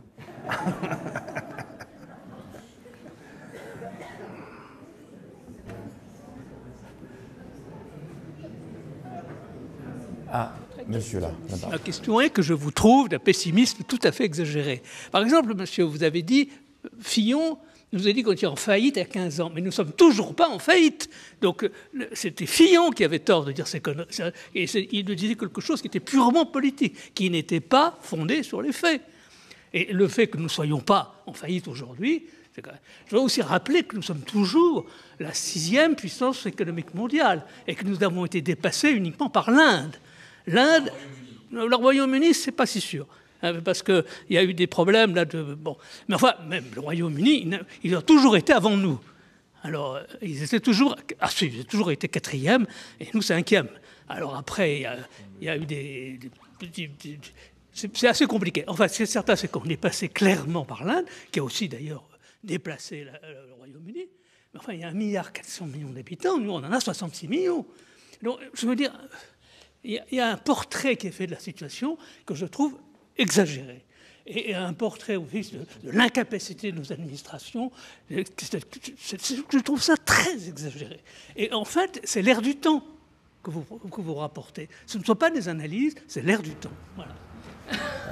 On peut répondre ? Après, allez-y. Oui.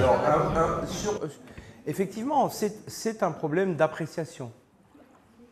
Mais tout est un problème d'appréciation. Sur la question des finances publiques, je vous rappelle que la campagne de François Bayrou, là aussi, il y a 15 ans, alarmiste sur la faillite de l'État. Donc vous avez une partie des élites politiques françaises qui, soit est dans la comédie pure, je ne dis pas, moi, que ce sont des comédiens seulement, qui sont dans la comédie pure, qui font semblant de s'inquiéter de l'état des finances publiques, qui, bien sûr, une fois au pouvoir, disent que les circonstances sont telles qu'il faut, au contraire, augmenter l'endettement public. Mais il y a quand même, j'attire quand même votre attention sur le fait que, dans le monde d'aujourd'hui, l'endettement public mondial, c'est 3 fois le PIB mondial. D'accord ? J'espère que vous n'êtes pas endetté 3 fois la possession de vos biens et que nous ne le sommes pas tous. Qu'en France, c'est vrai qu'on n'est peut-être pas dans cette situation extrême parce que le PIB, la dette publique, c'est 110% et la dette privée, l'équivalent. Donc on a une dette en France qui représente le double de notre PIB. C'est quand même assez considérable. C'est ce qu'on appelle l'économie casino. Et au début du XXe siècle, au XIXe siècle, l'endettement public n'existait pas. On peut juger que ça n'a pas empêché les catastrophes d'advenir, je suis d'accord avec vous.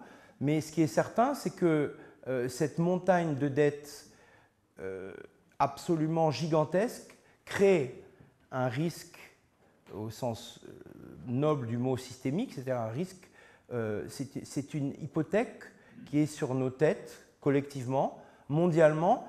Et donc, si vous voulez, la sagesse théoriquement des dirigeants, c'est d'essayer de prévenir. Qu'est-ce que c'est un dirigeant? Ça sert à prévenir les risques.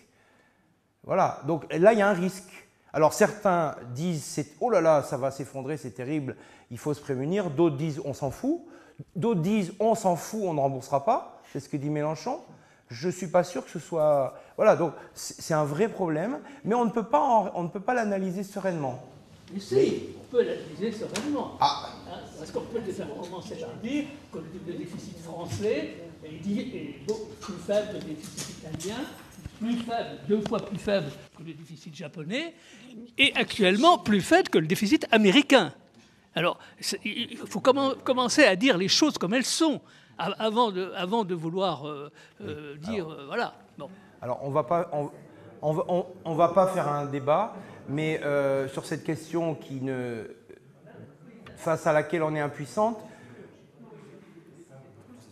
on pourra opposer l'Allemagne. On parlait de la dette, là, ce que j'ai dit, déficit. Monsieur, s'il vous plaît. On pourra opposer l'Allemagne qui est dans d'autres situations. Bon, vous savez, le résultat, c'est que l'Allemagne, à la fin, c'est elle qui domine l'Europe. Parce que nous, on a des beaux discours et des politiques généreuses. C'est la cigale et la fourmi. De toute manière, c'est la cigale et la fourmi. Après que les Américains soient les inventeurs et les concepteurs de l'économie casino et qu'à plusieurs reprises dans l'histoire du monde, ils aient entraîné le monde dans des crises épouvantables, et notamment dans la Deuxième Guerre mondiale, c'est vrai aussi. Donc la dette, qu'elle explose aux États-Unis, je veux dire, c'est leur gène de l'économie casino. Est-ce que nous, on joue ce jeu? C'est un problème de choix et d'interprétation personnelle. Juste deux points sur ce. Alors là, pour le coup, je parle sous le contrôle de l'historien, mais sur une longue période, on sait que les accumulations excessives de dettes trouvent finalement toujours une résolution. Et les modes de résolution, on les connaît, il y en a 2. 1, l'inflation, 2, la guerre. Et on sait aussi, que la transition énergétique et le fait de préparer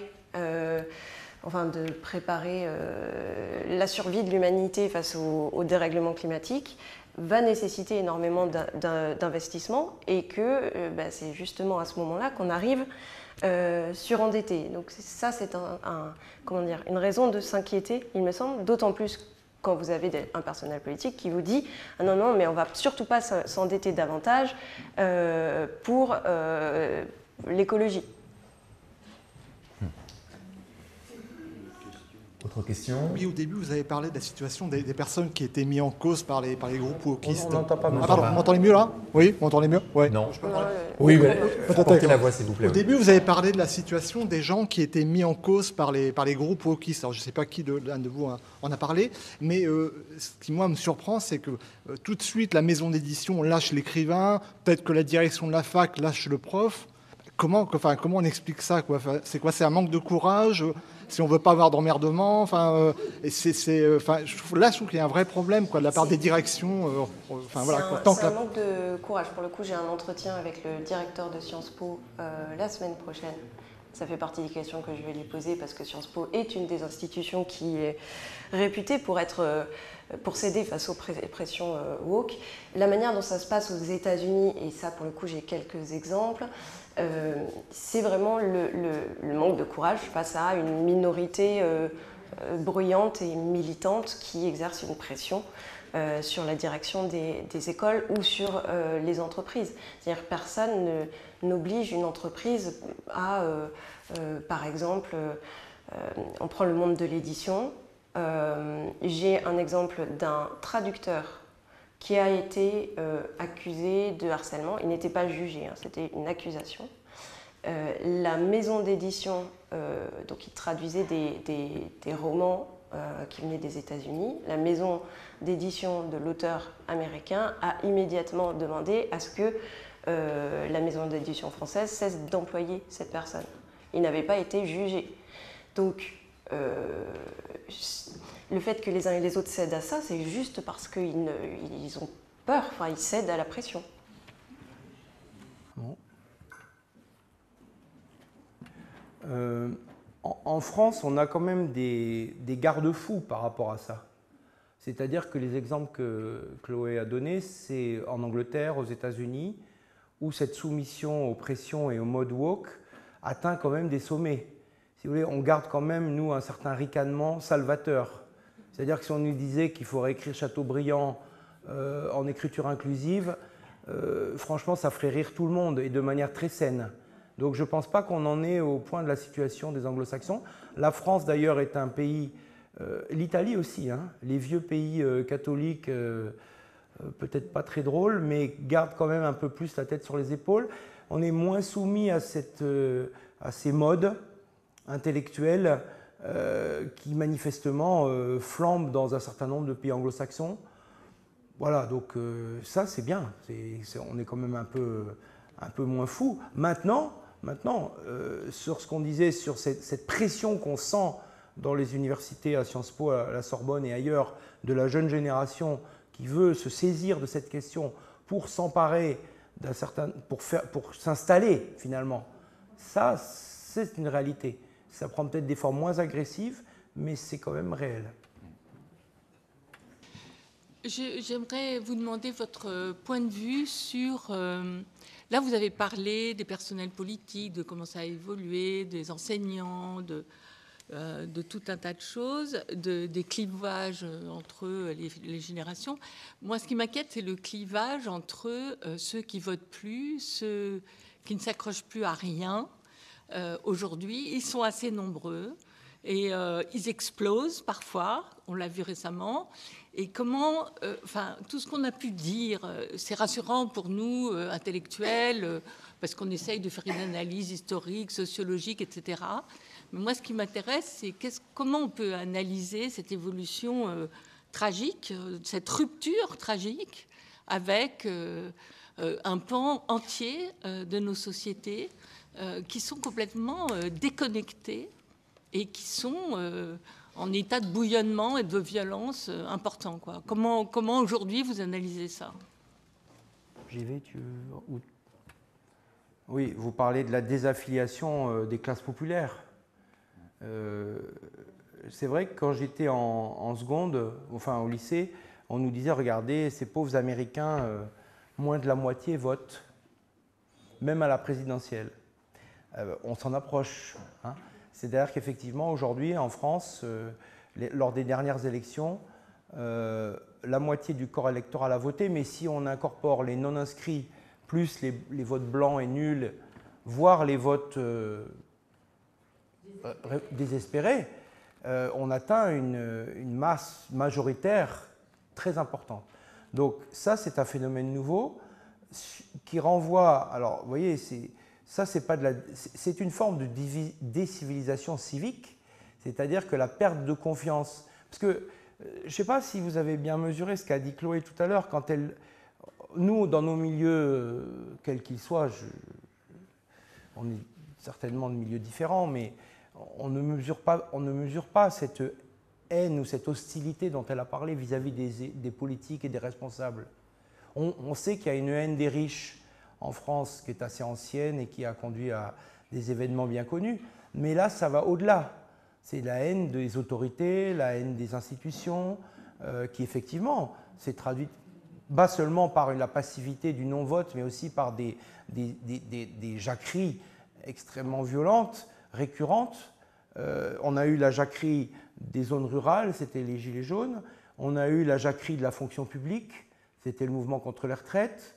Rappelez-vous, ça se traduit par on brûle toutes les poubelles dans Paris, mais on brûle tout un tas de choses. Et puis la jacquerie des banlieues, ce petit soulèvement qui était une deuxième ressucée de ce qui se passe un peu tous les jours, mais surtout par rapport à 2005. Donc on voit que dans les différentes classes populaires françaises, la classe populaire désintégrée, si je puis dire, du monde du travail, la classe populaire à l'intérieur de la fonction publique et la classe populaire des banlieues, eh bien, on voit ces flambées successives qui n'ont pas coagulé, comme dirait Jean-Luc Mélenchon, mais qui pourraient potentiellement. Et c'est vrai que c'est ça le risque de la désaffiliation. C'est-à-dire qu'à partir du moment où les institutions, la presse, les médias, les églises, les syndicats, les partis, donc toutes les institutions structurantes, voire l'école, n'arrivent plus à s'emparer, à saisir et à proposer des modèles désirables et des plans de carrière, entre guillemets, aux classes populaires, ou des emplois, tout simplement, et une vie sociale, eh bien, oui, ce risque d'anomie, il conduit à ça. Alors, c'est ce qui se passe dans tout le tiers-monde, hein. Dans tout le tiers-monde, les classes populaires, moi je connais bien le Maghreb, c'est ça le Maghreb aujourd'hui. Le sous-emploi général, absence de travail des femmes, pas de perspective d'emploi pour les jeunes, donc, mais des régimes militaires autoritaires qui envoient la troupe dès qu'il y a des émeutes, etc. Il faut juste assurer le minimum, le pain et les vaccins. Le reste, voilà. Donc on n'en est pas du tout là. On n'en est pas du tout là, bien évidemment, et on a des moyens et des manières de répondre très supérieures à ces pays. Mais on ne peut pas s'en désintéresser parce que ça n'est pas dans notre monde, c'est des processus inquiétants. Et c'est vrai que je trouve que par rapport à ce qui s'est passé ces dernières années, vraiment durant les 6 dernières années, qu'il y ait aussi peu de débats et que ça n'agite pas les passions des élites françaises, c'est étonnant. Parce que c'est un risque, bon, on ne va pas abuser du mot systémique, mais c'est quand même inquiétant. Surtout dans une république démocratique dont l'essence même est d'être dont le peuple est l'objet. Autre question. Jean-Pierre. Ah, pardon, vous vouliez... Non, c'est bon. Oui, puisque le micro est là, je te le passerai après. Vous avez évoqué tout à l'heure la notion de décivilisation. Ce terme a été employé par le président de la République à propos, je crois, des événements qui ont été évoqués de fin juin, début juillet, du début de l'été. Alors, ces événements ont mis en cause localement des institutions, hein, les mairies, les écoles, mais au-delà de ça, même bien au-delà de ces institutions, des crèches, hein, des véhicules privés. Alors, certains ont parlé de pauvres gamins de banlieue défavorisés. Un pédopsychiatre a publié un article au début du mois de juillet en disant que ces adolescents n'ont jamais été civilisés. Et il dit, je sais de quoi je parle, parce qu'il avait travaillé pendant toute sa carrière auprès justement de ce type de jeunes. Alors, voilà, d'après vous, est-ce qu'on a atteint le fond, ou est-ce qu'il y a encore un étage en dessous? Chloé.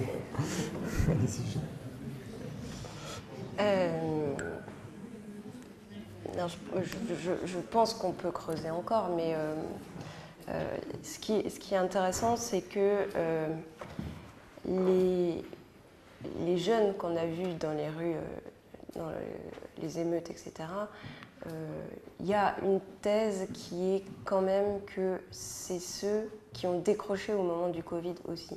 C'est-à-dire que ça s'est accéléré parce qu'à ce moment-là, il n'y avait pas l'école, etc., etc.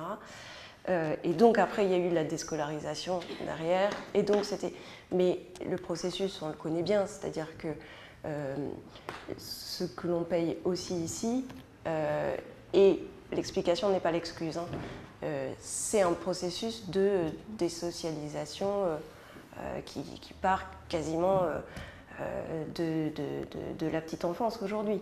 C'est-à-dire quand vous avez un gosse qui regarde son téléphone portable à partir de 2 ans, qui est laissé tout seul parce que je sais pas, il vit avec sa mère et qu'elle travaille, elle est obligée de travailler le week-end, qui voit jamais ses parents, qui peut sortir à n'importe quelle heure, n'importe quand. Où est-ce qu'on a vu que des gamins de 14 ans avaient le droit de sortir à minuit dans la rue? Donc, ce que l'on constate, c'est ça, en fait, c'est le produit de l'effondrement de toutes les structures d'éducation, d'instruction, l'effondrement de la famille, etc., etc. Et ce qui est très difficile, en fait, aujourd'hui, c'est, pour les politiques, c'est d'apporter une réponse à un phénomène qui est aussi global et aussi profond, avec, d'un côté, une école à qui on demande déjà beaucoup, avec des travailleurs sociaux à qui on demande déjà beaucoup, etc., etc., etc. Rapidement, d'abord sur la question des woke, vous avez bien dit une chose qui me paraît, sur laquelle il conviendrait peut-être d'avoir des éléments d'information. J'ai pas de micro, je m'excuse. C'est ça, c'est bien. Oui, mais ça renvoie pas la salle.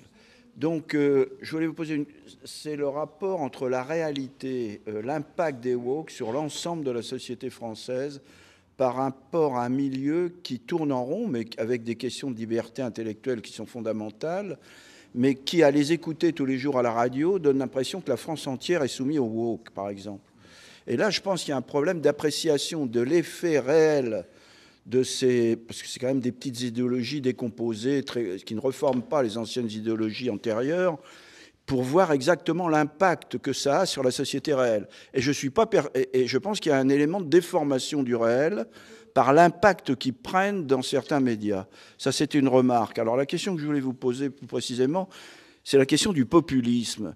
La part, parce qu'on parle beaucoup de populisme, et certains vous disent, attention, n'utilisez pas la notion, parce que ça décrédibilise le peuple. Et d'un autre côté, ce que vous avez très bien montré, à mon avis, c'est quand même un certain état, au moins, de peut-être pas toutes les élites, mais enfin d'une partie des élites. Parenthèse, par exemple, quand vous voyez des anciens candidats à la présidence de la République aller chez Hanouna, par exemple, c'est quand même extraordinaire. Ça sort un peu quand même de choses classiques, si vous voulez. Là, même si c'est pas la généralité de la classe politique, mais enfin, c'est quand même un symbole. Donc, quelle est la part entre les élites elles-mêmes dans la responsabilité de la montée du populisme et, d'une certaine façon, les évolutions structurelles qui ont été évoquées de la société elle-même, qui ne renvoient pas forcément à la dégénération des élites, mais qui sont un phénomène beaucoup plus global. Et notamment, la question a été posée de la famille, par exemple. Bon, il ne faut pas y toucher parce qu'attention, on ne va pas paraître progressiste. Si on... Mais enfin, la déconstruction, la décomposition familiale a été quand même un élément en espace de 30-40 ans qui a peut-être aussi été un élément de déstructuration. Donc ce que je veux dire par là, c'est que le populisme, ce n'est pas simplement parce qu'il y a des élites qui sont d'une certaine façon, comme vous l'avez très bien montré, quand même, à mon avis, en partie en voie de décomposition, mais qui renvoient aussi à des phénomènes structurels de la société elle-même. Et c'est la part entre les deux. Juste un mot pour dire que Chloé Morin devait nous quitter, elle a une obligation, donc je donne la parole à Pierre Vermeuren. Merci. Sur le wokisme et l'impression ou les effets de mode, bon, moi effectivement je travaille à la Sorbonne et ma femme est dans un lycée de banlieue à Bègles, en Gironde. Il n'y a pas de transgenre, il n'y a pas de point E, il n'y a rien. En fait, dans le lycée de Bègles, qui est un lycée de classe moyenne provinciale, la révolution woke n'a pas percuté la société. Elle est inexistante. À la Sorbonne, c'est très différent. À la Sorbonne, c'est très différent. Toute l'administration nous écrit en point E. Il y a des associations antiraciales, etc., bien sûr. Il y a des réunions qui rassemblent d'ailleurs assez peu de monde, mais qui effectivement agitent ces problématiques. Il y a aussi, je reviens parce que je suis persuadé que, si vous voulez, c'est une voie d'emploi concrète pour une partie des élites déclassées, des élites, des étudiants déclassés. Voilà. C'est une manière de trouver des emplois dans l'université, dans la recherche et aussi dans les associations. Parce que les associations sont devenues, vous savez, ça s'est passé très vite l'évolution. Moi, quand je suis arrivé à la Sorbonne il y a 18 ans, je crois, et dans mes TD de licence, quand je faisais une enquête, les 80% des jeunes étudiants en histoire voulaient devenir profs. Aujourd'hui, il en reste 1 ou 2 par TD. Il y en avait 20, il y en a 1. Bon, alors ils font quoi les autres? Eh bien, ils sont candidats aux fonctions intellectuelles non professorales pour des raisons diverses, et notamment beaucoup qui visent ensuite, qui font des masters, ont pour débouché, pour objectif de travailler dans les associations. Que font les associations? Eh bien, elles travaillent sur l'égalité de genre dans les lycées, sur l'accueil des migrants, sur des problématiques finalement qui sont connectées d'une manière ou d'une autre au wokisme. Donc vous avez raison, parce que ces jeunes gens, ils sont proches des journalistes parisiens, ils s'expriment dans les médias, leurs amis... Voilà, donc il y a un effet de mode et de loupe, en fait, c'est un effet de loupe. Est-ce que ça pénètre la société profonde? Pour l'instant, non, mais en même temps, vous savez, c'est un phénomène très récent. Il y a 5 ans, à la Sorbonne, on n'avait jamais entendu parler de ça, ni à Sciences Po d'ailleurs. Donc, ça peut essaimer dans le reste de la société, ça peut descendre, mais pour l'instant, on n'en est pas là, me semble-t-il. Sur la deuxième question, donc en fait, vous avez posé beaucoup de questions à la fois. C'était sur le rapport entre la désagrégation des classes populaires et le populisme. Simplement à partir des élites et donc en réaction Ouais. à une forme de décomposition des élites, ou est-ce qu'il n'y a pas dans le populisme un phénomène qui lui-même part de la société? Oui. Ben, on a quand même un exemple sous la main presque chimique, c'est les États-Unis qui ont élu Trump. C'est dommage qu'on étudie, c'est ça qu'on devrait étudier. Parce qu'au fond, on a le populiste en chef mondial qui a été Trump, on a l'état de la société américaine qui est passé en 40 ans de Kennedy à Trump, on a la désindustrialisation, on a l'effondrement, alors là, qui est beaucoup plus avancé que chez nous, intellectuel et moral, entre guillemets, des classes populaires, avec l'éclatement des familles poussé à un point au moins aussi important. Donc, on a cet exemple et son débouché, et on voit bien qu'il y a une interaction entre les deux, c'est-à-dire qu'à la fois on a une classe politique qui n'est pas très brillante.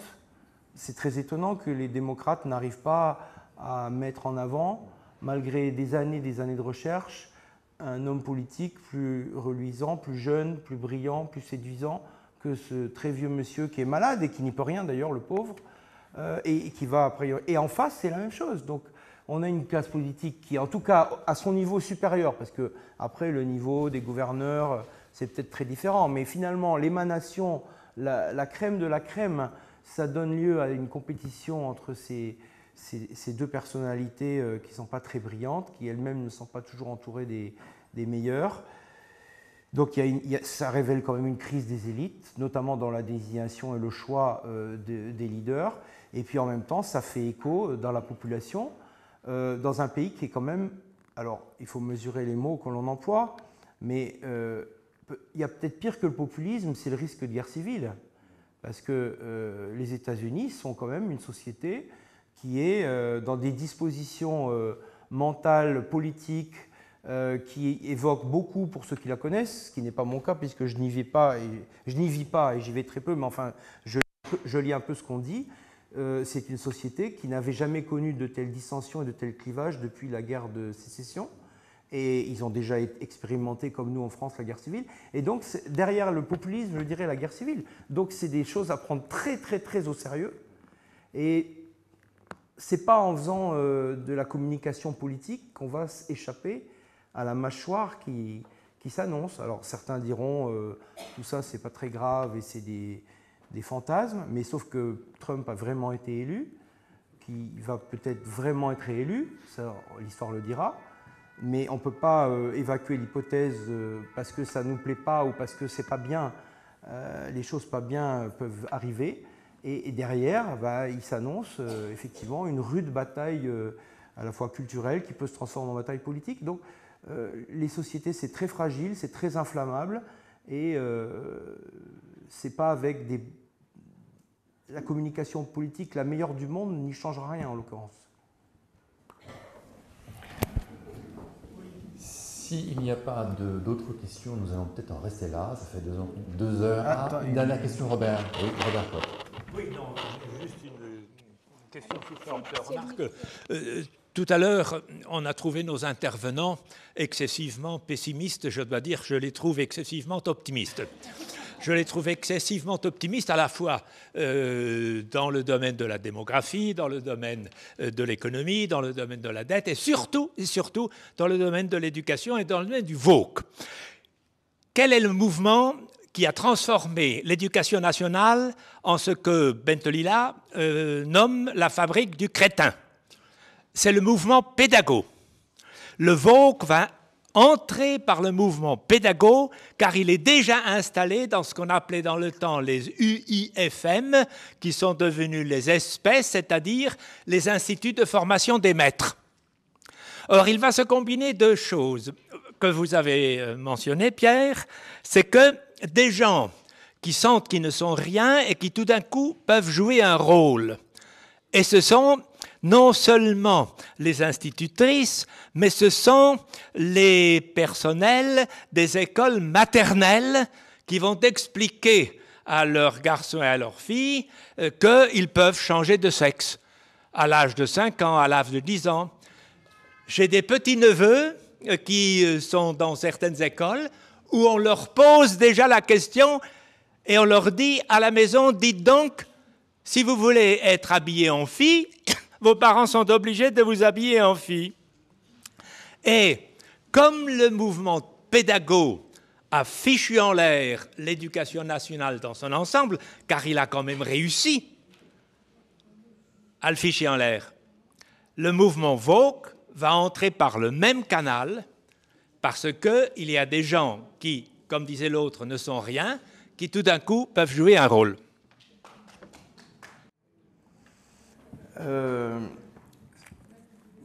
C'est vrai que la déconstruction, on dit souvent que le wokisme, c'est une volonté, une tentative de déconstruction. Mais elle a déjà eu lieu, vous avez raison, dans l'éducation nationale. Enfin, la déconstruction des savoirs a été accomplie, a été menée pratiquement à son terme. C'est vrai. Et du coup, il en résulte un état de très grande fragilité du tissu. Alors, on a des môles de résistance qui n'ont pas disparu en France.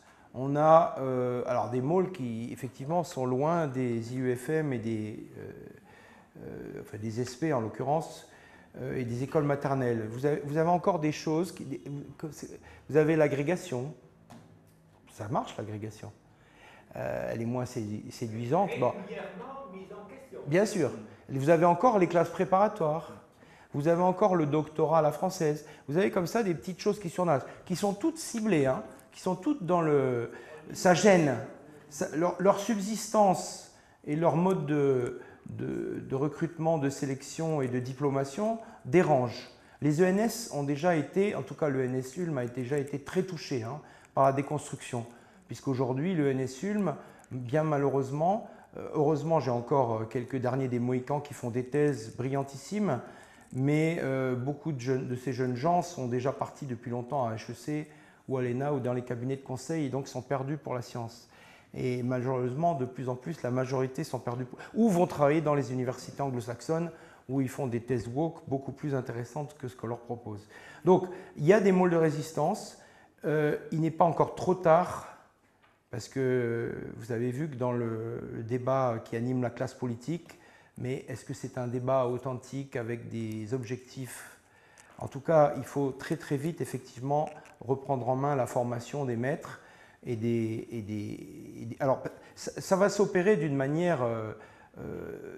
si vous voulez, la nécessité fait la loi. C'est-à-dire qu'aujourd'hui, vous n'avez plus d'étudiants pratiquement qui veulent passer le CAPES.